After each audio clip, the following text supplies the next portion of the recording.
नीमच के ग्वालटोली निवासी जगदीश प्रसाद हास और चांदमल ग्वाला ने कलेक्टर से आज जनसुनवाई में न्याय की गुहार लगाई है। उन्होंने एक आवेदन प्रस्तुत कर आरोप लगाया है कि नगरपालिका परिषद नीमच उन्हें उनकी पैतृक भूमि खेत क्रमांक 24 और 30 कुल 9 एकड़ जमीन से जबरन हटाने का प्रयास कर रही है, जबकि इस संबंध में माननीय उच्च न्यायालय खंडपीठ इंदौर ने 7 अप्रैल 2022 को उनके पक्ष में निर्णय दिया था। जगदीश प्रसाद ने बताया कि उच्च न्यायालय के आदेश के बाद उन्होंने नगरपालिका को एक आवेदन दिया था जिसमें अदालत की शर्तों का उल्लेख था, लेकिन नगरपालिका ने अब तक कोई कार्यवाही नहीं की है।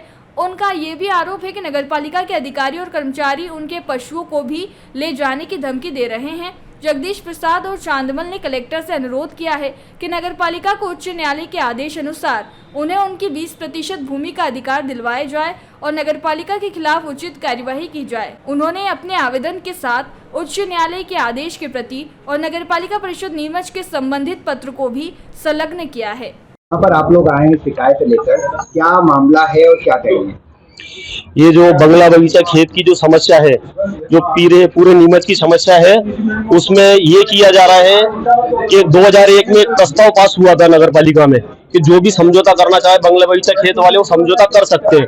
उस आधार पर हमने समझौता प्रस्ताव दिया। नगरपालिका ने 20% भूमि 2006 में हमारे पक्ष में फेवर देके राज्य शासन को भेज दिया था और राज्य शासन को भेजने के बाद अभी वापस कोर्ट का निर्णय आया है कि 3 महीने में इनका निराकरण किया जाए और इनकी 20% भूमि दिया जाए।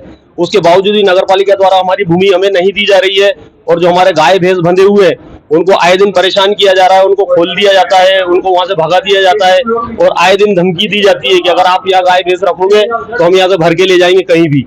और जो बेशकीमती जमीनें और हैं नगरपालिका की, उनमें कोर्ट के आदेश आने के बाद भी नगरपालिका उन पे कब्जा नहीं कर रही है और बाकी की कई जमीनों का बंदरबाट चल रहा है। जैसा कि आप परिषद के सम्मेलन में देखते हैं, कई चीजें हैं, या तो इसकी विधिवत जांच हो इसकी, या तो कोर्ट में पिल दाखिल हो जिसमें इसमें वास्तविकता पता चल सके कि नीमच में चल क्या रहा है। आपके पास एक आदेश भी, उसके बाद प्रशासन का ऊपर से क्या पत्र आया और क्या कहा गया?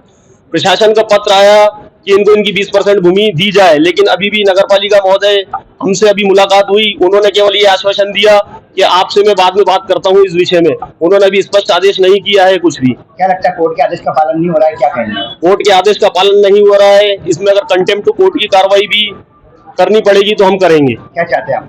हम ये चाहते हैं कि हमें हमारी जो 20% भूमि है, हमें हमारा हक अधिकार दिया जाए। जयराम जी, किशन काका, राम राम भाई, राम राम। क्या दोनों भाई बैठ के क्या हिसाब लगा रहे हो? ऊटी लहसुन के भाव आ गए क्या?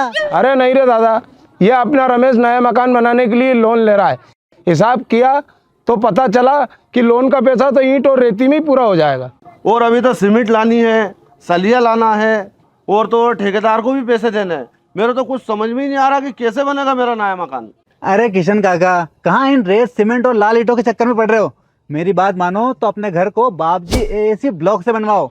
इसमें ना सीमेंट और रेत की जरूरत होती है, ना ही तराई करने की झंझट। और लाल ईंटों के मुकाबले आपका मकान काफी तेजी से बनकर तैयार हो जाएगा। इससे आपके पैसे तो बचेंगे ही, साथ ही मजबूती ऐसी कि सालों साल देखने की जरूरत नहीं। और इससे आप अपना मकान ही नहीं, कुएं और खेत की बाउंड्री वॉल भी बनवा सकते हो, जिससे रोजड़ों की समस्या भी खत्म हो जाएगी। वाह भाई, ये तो कमाल की चीज है। फिर तो मैं अपना घर बाबजी ब्लॉक से ही बनवाऊंगा और मैं अपने खेत की बाउंड्री वाल। ज्यादा जानकारी के लिए स्क्रीन पर दिए गए नंबर पर अभी कॉल करें। बाबजी एएसी ब्लॉक्स, स्टील से मजबूती।